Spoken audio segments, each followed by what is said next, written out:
పిల్లలైనా పెద్దలైనా chicken leg piece ఫ్రైని enjoy చేస్తూ తినాలంటే ఇలా ఒకసారి ట్రై చేసి చూడండి. చాలా అంటే చాలా సింపుల్ మెథడ్ అండి. టేస్ట్ కూడా చాలా బాగుంటుంది.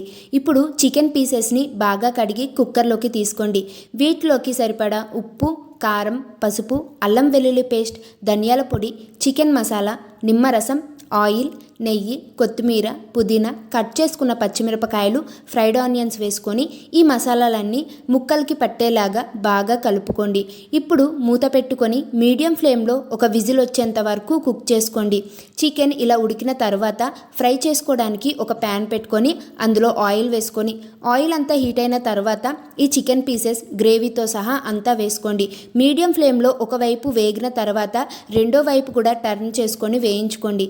10 మినిట్స్లో మొత్తం మనకి గ్రేవీ అంతా ఇంకిపోతుంది. ముక్కలు కూడా చాలా అంటే చాలా బాగా వేగుతాయండి. ఫైనల్గా చికెన్ లెగ్ పీస్ ఫ్రై అయితే రెడీ.